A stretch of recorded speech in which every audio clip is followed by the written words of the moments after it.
Le plastique, un fléau mondial auquel la Nouvelle-Calédonie n'échappe pas. Il pollue la nature, met en danger la vie sauvage et les écosystèmes, mais aussi la santé humaine. Et que deviennent tous ces déchets qui échouent dans les mangroves et sur les plages? Direction la baie de Taureau à Païta, où Elisabeth a rendez-vous avec Thibaut Bizien et les bénévoles de Calédocline, une association éco-citoyenne qui assure le nettoyage des sites pollués. Salut, tu vas bien? Ouais, ça va et toi? Bah ouais.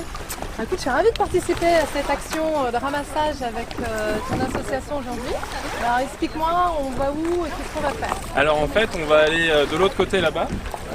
Tu vois la baie là-bas? Oui. En fait, on a 3 plages. Donc on a déjà 2 plages qu'on a nettoyées. On a tiré 1,5 tonne de déchets. On va faire la 3e plage aujourd'hui. Okay. Et pour ça, il faudra partir équipé.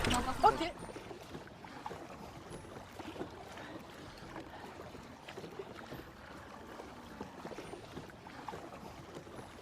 Comment ça t'est venu Thibaut quand cette envie de nettoyer? À la base, ça n'a rien du tout d'écolo. On n'était pas du tout écolo. On était surtout calédoniens. On est tous fiers de notre pays. On est tous fiers de vivre ici. On s'est dit, un truc que tout le monde peut faire, qui est simple et qui nous paraissait absolument important, c'était de se baisser pour ramasser les déchets et nettoyer notre île, de retrousser nos manches, de choper des sacs, des gants. Et puis on est parti nettoyer tranquillement. Alors au début, on était 5, on n'était pas très nombreux. Une bande de potes quoi, et puis de plus en plus. Et donc petit à petit, ce qu'on a fait, c'est qu'on a réussi à développer un véritable réseau avec des cercles vertueux et puis monter des opérations de plus en plus nombreuses et de plus en plus conséquentes. L'année dernière, on a nettoyé 200 tonnes de déchets, on a collecté plus de 200 tonnes de déchets, on a fait plus d'une centaine d'opérations de nettoyage. Sur les 200 tonnes de déchets, il y a 150 tonnes qui ont été envoyées au recyclage. On a quand même eu 3500 personnes qui sont venues l'année dernière sur nos opérations. Bon, on s'y met? Bah ouais, c'est parti, tiens, je te donne les gants. Et puis on va commencer ici. Allez! Allez, bon, on commence par les bouchons. Et là, c'est pas ce qui manque. Hein. Ouais, t'en as pas mal, ouais. Alors, ça, on les recycle, les bouchons. Oui, alors en fait, au départ, c'est une opération qui s'appelle les bouchons d'amour en Nouvelle-Calédonie, qui a été mise en place par l'association de la sauvegarde de la nature.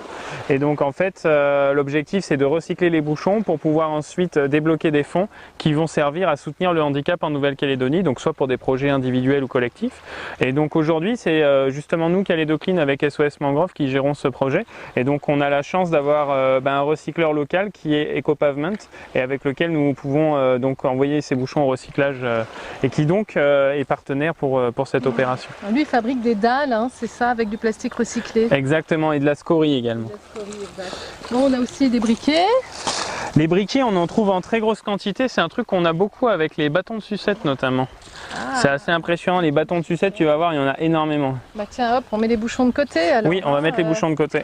Voilà, le symbole identitaire calédonien quand même, la claquette. Ça, on va en trouver. On peut faire un pari sur ce qu'on ramasse aujourd'hui. Allez. Je pense qu'on ramasse 50 claquettes. Ah oui, quand même. Ouais, je pense. Sur cette petite plage, 50 claquettes. Donc là, le polystyrène, ça contient une des substances chimiques les plus toxiques de la planète. C'est un perturbateur endocrinien notoire, très dangereux, et qui donc va se propager, se disséminer au fur et à mesure. Donc c'est ça en fait le problème du déchet, c'est qu'au départ il est dans son intégrité, et puis petit à petit il va se dégrader et il va disséminer au passage l'intégralité des molécules chimiques qui le composent, et surtout certaines d'entre elles sont toxiques. Tu vois, nous quand on a commencé nos opérations de nettoyage, on se disait mais tiens, mais pourquoi ça pollue? Parce que ça veut dire quoi ça pollue? Ça veut dire que c'est sale, ça veut dire que... En fait, on s'est dit, mais mince, qu'est-ce qui pose problème en fait dans ces matières-là? Et en fait, ce qui pose problème, c'est que ça contient justement ces fameuses substances chimiques qui sont toxiques pour la santé des écosystèmes, mais aussi pour la santé des individus. Alors, toute cette pollution qu'on trouve sur cette plage, elle provient essentiellement du Grand Nouméa? Bien sûr. En fait, là, aujourd'hui, on est sur une plage qui est plein vent. Donc, en fait, les déchets qui sont jetés finalement à Nouméa, parce que là, clairement, c'est des déchets jetés. Les déchets, comment ils finissent dans la nature? Soit c'est effectivement le citoyen calédonien qui balance ses déchets et qui n'a aucune notion des conséquences derrière de son geste. Soit finalement, c'est quand les poubelles sont pleines et qu'elles débordent. Et là, à ce moment-là, le vent ensuite va faire voyager nos déchets. Donc voilà, c'est ces deux choses-là. Donc il y a l'action directe, le jet de déchets. J'ai un déchet, je le balance par la fenêtre, comme on voit ça tous les jours depuis des années. Et que c'est d'ailleurs jamais réprimandé, il faut le dire. Je tiens à le dire parce que quand même, je veux dire, si demain tu jettes ton déchet, il n'y a jamais une amende qui t'est donnée alors que c'est un acte quotidien qu'on voit. Et ces déchets-là, encore une fois, si nous là, on n'avait pas pris soin de venir les récupérer, ils vont finir leur vie sur cette plage qui est très peu fréquentée, je veux dire personne ne vient là, ils vont finir leur vie ici et ils vont continuer d'avoir un impact sur l'environnement sur des décennies, des siècles et des siècles, tant que personne n'aura pas fait le geste à un moment de se baisser et de se dire je ramasse parce que c'est mon pays. C'est quand même essentiellement de la bouteille plastique. Et ouais. Et qu'est-ce que ça te fait toi quand tu arrives sur une plage comme ça que tu vois autant de déchets? Regarde, le bras d'une photo. Ça te fait pas peur pour l'avenir? Si, bien sûr. Mais je me dis qu'on a encore beaucoup de boulot parce que par exemple cette plage on est déjà venu la nettoyer et on revient et il y a encore énormément de déchets et on a l'impression que on va jamais finir le travail, quoi. Et tu vois en fait les bouchons, pourquoi on peut les recycler? C'est parce que c'est une matière qui va pas trop se dégrader par rapport au PET. Donc là tu vois la plupart des bouchons qu'on trouve ils sont encore dans un bon état. Donc ça veut dire qu'on va pouvoir récupérer la matière dessus. Parce que là ce qu'il faut dire et qui est vraiment important, c'est que quand on fait des opérations de nettoyage comme ça, quand on récupère des centaines de kilos voire des tonnes de plastique, c'est des plastiques que nous ne parviendrons pas à revaloriser parce qu'ils ne sont pas recyclables, parce qu'il y a une dégradation de la matière liée au sel marin et au soleil. Donc ils vont finir où toutes ces poches alors? Voilà le grand gaspillage et voilà le grand mensonge, c'est que le plastique en grande partie aujourd'hui n'est pas recyclé, il est enfoui. Donc ça veut dire qu'on prend un morceau de pétrole brut, on le transforme avec du pétrole, on le transporte avec du pétrole, on l'utilise une fois quelques minutes et à la fin on va l'enterrer. Donc toutes ces poches vont finir au centre d'enfouissement de Gadji juste à côté? Exactement. Okay. Ça, c'est un immense morceau de plastique. Donc ça, tu vois, c'est les plastiques qu'on voit en bord de route. Tu vois les espèces de barrières en plastique rouges et blanches qui sont mises en place par les mairies, notamment dans le cadre des travaux publics. Voilà. Ça, c'est un morceau, c'est un produit qu'on a brûlé. C'est un morceau de barrière blanche comme ça. Incroyable. C'est impressionnant, hein. Donc là, quand il a été brûlé, les substances chimiques qui le composent, direct dans l'air. Eh oui. Et là, après, on le retrouve sur un bord de plage, comme ça, à des kilomètres de la ville. Super, hein. Ça se décompose en microplastique, et là, il y en a pour quelques décennies. Hein. Ah, mais quelques siècles. Tu as vu la rigidité de ce plastique? Là, on en a vraiment pour quelques siècles. Donc là, c'est extrêmement lent comme dégradation, ce qui est une bonne nouvelle, parce que ça veut dire que ça nous laisse le temps d'agir, pour le peu qu'il y ait quelqu'un qui agisse. Chaque geste compte, et c'est pas juste une jolie phrase, c'est vraiment une philosophie de vie. Ouais. On continue? Allez, on continue.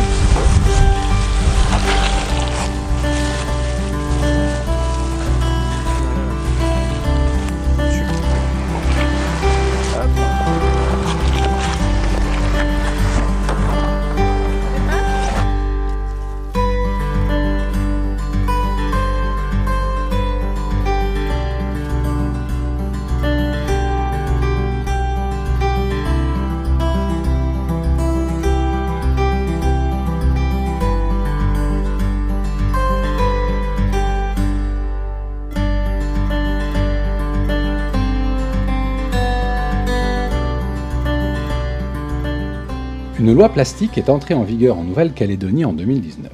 Pour savoir ce qui est réellement interdit à ce jour dans le pays, Elisabeth se rend au marché de Nouméa pour rencontrer Caroline Rancien de l'ADEME.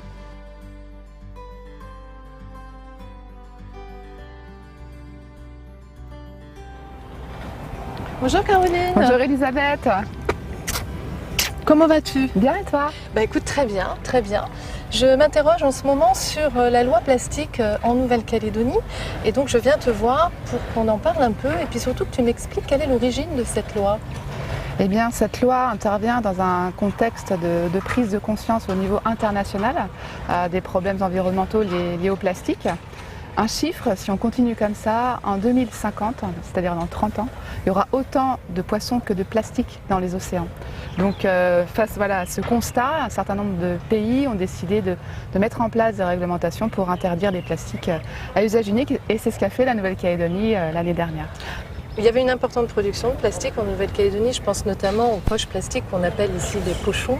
Oui, alors c'était l'exemple le plus emblématique. Alors avant la mise en place de la loi, on produisait chaque année en Calédonie 60 millions de sacs plastiques par an. Donc ce qui est énorme. Et puis on a aussi des déchets plastiques au sens large. Par exemple en province sud, on a à peu près une production de 9000 tonnes de déchets plastiques qui sont en gros répartis de la façon suivante. Un tiers ménage, consommateur, et puis 2 tiers entreprise. Donc ce sont des déchets qui, dans le meilleur des cas, terminent enfouis dans un centre d'enfouissement technique ou alors dans la nature, donc ce qui crée des vrais problèmes de pollution, quoi. Et notamment dans l'océan qui nous entoure. Alors justement dans le Pacifique, nous ne sommes pas les seuls à avoir pris une initiative contre le plastique et nous allons regarder où nous en sommes dans le Pacifique. En 2013, le royaume de Tonga met en place une taxe sur les sacs en plastique importés pour financer la gestion des déchets plastiques. En 2017, la province ouest des îles Salomon interdit les sacs, la vaisselle et les pailles en plastique. Les îles Marshall interdisent le polystyrène, les gobelets, assiettes et emballages plastiques. Wallis et Futuna interdit les sacs en plastique et met en place une écotaxe sur la consommation de bouteilles en plastique. Fidji met en place une taxe sur les sacs en plastique et prévoit en 2020 de les interdire. La Polynésie française sensibilise le public à l'interdiction des sacs plastiques et en 2020 travaille sur un projet de loi visant à les interdire. En 2018, la Papouasie-Nouvelle-Guinée interdit la fabrication et l'importation des sacs en plastique. Le Vanuatu interdit les sacs en plastique, les boîtes en polystyrène ainsi que les pailles, et en 2019, les couches jetables, la vaisselle, les fleurs artificielles, les boîtes à œufs et les emballages plastiques pour fruits et légumes. En 2019, les Samoa interdisent les sacs en plastique, les sacs d'emballage et les pailles. En août 2019, la Nouvelle-Calédonie interdit les sacs en plastique et les sacs de caisse réutilisables, les fameux cabas. En septembre 2019, elle interdit la vaisselle en plastique, les pailles et coton-tige. En mai 2020, seront interdits les barquettes en plastique jetables pour les snacks et plats à emporter, et en mai 2022, les barquettes en matière plastique jetable pour les magasins d'alimentation et grandes surfaces. Alors concrètement, Caroline, cette loi, elle est bien comprise et acceptée de tous en Calédonie ? Écoute, pour répondre à ta question, je te propose d'aller faire un tour sur le marché et puis d'aller discuter avec les commerçants. Excellente idée. Allez, on y va.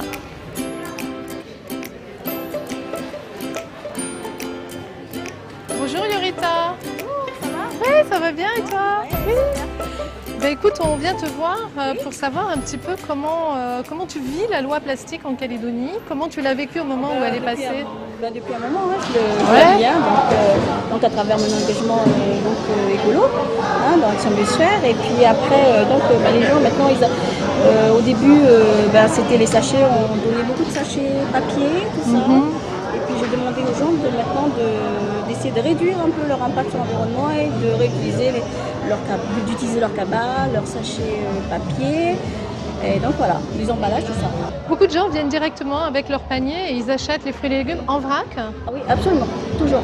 Maintenant, c'est une habitude que tout le monde fait. Et donc les autres personnes aussi mettent. Parce que je dis aux gens, même aux commerçants, je leur dis ne proposez pas le sachet plastique, ne proposez pas un sachet automatiquement. Laissez-les demander. Voilà. Et en général, les gens, ils ont déjà leur sac. Non, on a un sac, un cabas, on peut l'utiliser, tout ça. Voilà. Du coup, les sacs plastiques sont interdits depuis le 1er août l'année dernière, 2019. Est-ce que toi, tu as démarré avant la mise en place de la loi ? Depuis que je suis installée sur le marché, j'ai commencé à prendre les gens, aux consommateurs à réduire un maximum. En fait, tu le sensibilises au zéro déchet. Voilà, c'est ça. Donc ici, on est là pour vendre des produits bio, pour du naturel, mais aussi pour parler aussi de la réduction des déchets. Bon, mais on sent que tu es vraiment impliquée sur ce sujet, Yorita, et puis écoute, on te remercie. Et un plaisir et des bonnes choses pour Ouais, merci. Bonne journée. Alors concrètement, qu'est-ce qui est encore autorisé comme type de poche pour faire ses courses ? Parce que par exemple, en grande surface ou même sur le marché, on nous distribue des poches en papier ou également ce type de poche Alors, qui sont biosourcés ou biodégradables, je ne sais pas trop. Est-ce que tu peux m'expliquer la différence entre les deux? Alors, en effet, les sacs plastiques à usage unique sont interdits, mais on a l'autorisation du coup d'utiliser des sacs qui sont biosourcés et compostables. Qu'est-ce que ça veut dire? Qu'est-ce que ça veut dire? Un sac biosourcé, ça veut dire qu'il est issu de la transformation d'origine végétale ou animale. C'est-à-dire que c'est un sac qui est produit à partir de cultures type maïs, lin, donc c'est du végétal, ou bien animal, par exemple de la laine, quoi. Donc ça, c'est la notion de biosourcé. Donc en gros, c'est pas du pétrole, quoi, pour faire court. Première notion. Seconde notion, la notion de compostable. En fait, pour que ce soit compostable, en gros, c'est le sac qui va se dégrader avec certaines conditions de température, d'humidité. Et donc, il va se dégrader, se biodégrader jusqu'à temps devenir voilà, des fragments tout petits du compost, quoi. Pour qu'il soit compostable, il faut absolument qu'il ait le label OK Compost. Donc il faut regarder son sac. Alors déjà au niveau du toucher, les sacs biosourcés, on voit ils sont un peu soyeux comme ça, tu vois. Donc ça, on peut dire bon, c'est du biosourcé. De toute façon, c'est marqué dessus, quoi, matière végétale. Et est-ce qu'il est compostable? Eh bien en effet, on voit le petit logo OK Compost. Donc celui-là, tu peux le composter dans ton composteur. Compostable et biodégradable, ça veut dire la même chose? Non, c'est pas exactement la même chose. La biodégradabilité, c'est la notion de dégradation. Comme ça, par exemple, c'est biodégradable? C'est biodégradable. Et compostable. Et compostable, voilà. Et compostable, si tu veux, c'est l'étape ultime de la biodégradabilité.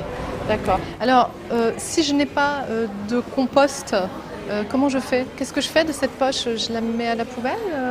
Eh bien, alors, si elle est encore de bonne qualité, je te conseille de la réutiliser une seconde fois, une troisième fois.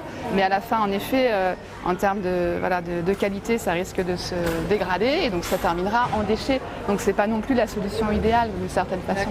Alors, toi, tu as pris l'option, Caroline, à ce que je vois, de faire tes courses avec plutôt un panier tressé. Un magnifique panier tressé fabriqué localement. On a un vrai savoir-faire local et donc il faut vraiment encourager au maximum l'utilisation de paniers tressés. Sinon pour les plus petits fruits et légumes, tu peux utiliser un sac en tissu. Regarde ce magnifique sac en tissu réutilisable, local, que tu peux laver et réutiliser à l'infini ou quasi, quoi. Eh ben, je prends l'option et on continue à faire notre marché. Allez. Quels sont réellement les dangers du plastique? Direction le parc forestier de Nouméa, où Hubert Géraud du WWF nous explique en détail les conséquences de la pollution plastique sur le vivant. Bonjour Hubert. Bonjour Elisabeth. Tu vas bien? Oui, ça va. Et toi? Bon, ça va. Ah ouais? Oh, qu'est-ce que tu m'amènes? Alors écoute, je t'apporte un échantillon de la collecte de déchets que j'ai réalisée avec l'association Calédocline sur les plages calédoniennes. Donc tu as quelques bouteilles plastiques, des claquettes, du polystyrène, des gobelets, des morceaux de plastique en tout genre qu'on trouve sur nos plages. Pas étonnant. Pas étonnant parce qu'en l'espace de 20 ans, depuis l'année 2000, on a produit sur la planète autant de plastique que pendant toute la deuxième partie du XXe siècle, en 20 ans. Et quelle est la proportion de ces déchets plastiques qui terminent dans les océans? Il faut voir qu'à la base, 3/4 des plastiques produits finissent en déchets. 3/4. Sur ces 3/4, il y en a un tiers, à peu près 100 millions de tonnes, qui finit dans la nature. Pas dans une décharge, pas recyclé, dans la nature. Sur ces 100 millions de tonnes, il y en a 8 millions de tonnes qui finissent dans les océans, majoritairement en étant vomis par les fleuves, par les rivières, dans les océans. Et donc, il faut imaginer que ça représente un camion poubelle toutes les minutes qui se déverse en plastique dans l'océan. Au cours de cette émission, tu auras pas moins de 26 camions poubelles de plastique qui vont être déversés dans l'océan. Alors cette proportion de déchets plastiques est telle qu'aujourd'hui chaque océan sur la planète a son propre continent plastique et c'est également le cas pour le Pacifique. Situé dans le nord-est du Pacifique, celui que l'on nomme le 8e continent s'étend sur une surface d'1 600 000 km², soit environ 40 fois la superficie de la Nouvelle-Calédonie et de ses lacs. Découvert en 1997, c'est la plus grande soupe plastique de tous les océans. Ce continent composé de nombreux débris, contiendrait 1800 milliards de morceaux de plastique flottants pour une masse de près de 80 000 tonnes. Ces déchets plastiques sont ingérés par les oiseaux, tortues, poissons et mammifères marins et causent petit à petit leur disparition.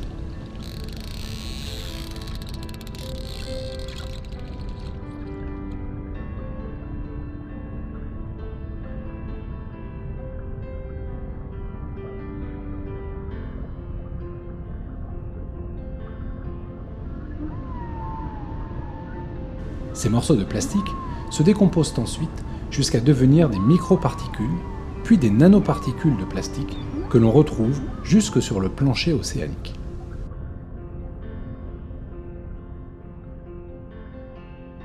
Comme on vient de le voir, les déchets plastiques affectent fortement la vie dans les océans et une des premières victimes, ce sont les tortues. Exactement.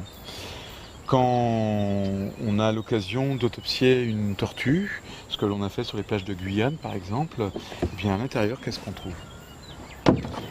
On trouve des paquets de sacs plastiques agglomérés et qui ont causé des occlusions intestinales et qui ont tué ces animaux qui avaient 40, 50, 60 ans, qui sont morts avec des plastiques. Alors c'est le cas également en Nouvelle-Calédonie où de temps en temps on peut voir en surface des tortues qui n'arrivent plus à plonger pour aller se nourrir parce qu'elles ont des occlusions intestinales, elles ont les intestins remplis de plastique. Le plastique ressemble à une méduse pour partie, certains morceaux de plastique vont ressembler à des crevettes et les tortues qui n'ont pas une bonne vue, eh bien, se font prendre au piège en effet. Alors il y a d'autres espèces qui sont également touchées par ces déchets plastiques plus petits, qui sont issus de leur dégradation. Ben oui, le sac plastique quand il se dégrade va donner ce qu'on appelle des mésoplastiques, donc des particules que tu peux voir ici qui font plutôt de l'ordre du centimètre et qui eux aussi sont mangés par les oiseaux par exemple. Et les oiseaux, il faut savoir que dans tous les océans, 9 oiseaux marins sur 10 a déjà ingurgité du plastique. Et là, tu as l'image, par exemple, d'un albatros. On est dans le Pacifique, c'est à côté de chez nous, et qui est mort, intoxiqué. Il a mangé un briquet, il a mangé des bouchons plastiques, et il a très probablement aussi nourri son poussin avec cette même soupe plastique. Alors les animaux se font piéger, l'être humain aussi, mais de façon plus invisible, plus sournoise. Plus invisible, mais avant, on a le microplastique qui va continuer à toucher la chaîne alimentaire et toucher des êtres vivants qui sont très éloignés de notre humanité. À 7 km de profondeur, dans les abysses, on a trouvé un nouveau crustacé qui fait 1 cm, Eurythenes plasticus. Et à ton avis, pourquoi on l'a baptisé Plasticus? Il était rempli de plastique? Il contenait du plastique, à 7 km de profondeur dans les abysses des océans. Alors ça, donc, ce sont des microparticules de plastique qu'on trouve dans les océans, mais qu'on peut également trouver dans l'eau douce. Dans l'eau douce, et puis ces microplastiques vont continuer à se dégrader et à donner ce qu'on appelle des nanoplastiques. Alors tu ne les vois plus à l'œil humain, mais tu prends un microscope, c'est une soupe de plastique. Et ça rentre bien sûr, ça traverse les parois intestinales, et on va donc, nous aussi, être intoxiqués. Et d'ailleurs, je vais t'offrir un bonbon plastique. Voilà, une petite friandise pour toi. Oui, c'est sympa, c'est une carte bleue en fait. C'est très gentil, merci Hubert.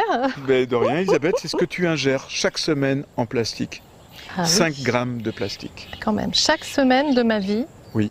Simplement en mangeant des aliments qui proviennent de la mer, en buvant de l'eau et en respirant également. Il y a également du plastique dans l'air. Exactement, des microparticules, des nanoparticules de plastique. Ouais. Alors, qu'est-ce que doivent déjà faire aujourd'hui les entreprises pour réduire cette pollution plastique? Elles peuvent appliquer la stratégie des 3 R, à savoir la réduction, le réemploi, le recyclage. Oui, c'est très important. Et quelle est la part du citoyen? Qu'est-ce qu'on pourrait conseiller aujourd'hui aux Calédoniens de faire pour participer à cette réduction de pollution plastique? Eh bien, si on reprend la même carte bleue que l'on ingère chaque semaine en termes de quantité de plastique, 5 grammes, eh bien, on peut aussi, en tant que citoyen, l'utiliser comme consommateur, à savoir tes choix de consommation vont influencer le monde dans lequel tu veux vivre. Donc si tu boycottes le plastique en favorisant des produits non plastifiés, eh bien, tu participes au changement. Et tu peux aussi rejoindre le groupe Nouvelle-Calédonie sur l'application WAG pour t'engager de manière ludique, individuellement et collectivement, dans des gestes pour réduire ton impact sur la planète. Une application que j'ai déjà téléchargée sur mon téléphone et qui est extrêmement pratique, qui donne plein de conseils donc pour réduire ces déchets, particulièrement le plastique, mais pas seulement. Pas seulement, en effet. Très bien. Et puis avant de nous quitter, Elisabeth, je vais te faire un petit cadeau, hein, le petit geste citoyen. À savoir qu'en Calédonie, on est quand même le roi de la barquette. Ah oui. Et donc, eh bien avec ça, chaque midi, tu pourras demander à ton commerçant de te verser directement ton repas à l'intérieur de ce tupper vert et qui fera beaucoup d'économies en plastique sur l'année. Et puis de la même manière, pour aller manger, où que tu ailles, et bien souvent avec ta barquette, on te propose des couverts, qui sont des couverts en plastique, voire en bambou, mais ça reste du jetable. Privilégions le durable. Voilà, donc petit cadeau. Ah, merci beaucoup Hubert. Et puis une petite gourde. Il faut savoir que dans les bouteilles en plastique aussi, tu as des nanoparticules de plastique. Donc tu bois du plastique en même temps que de l'eau, hein, de l'eau minérale, de l'eau de source. Avec ça, c'est du verre, c'est peut-être un peu plus lourd, mais là tu boiras sainement. Merci beaucoup. Et bien voilà, ce sera mon geste pour le caillou et j'incite tous les Calédoniens à avoir le même pour lutter contre cette pollution plastique.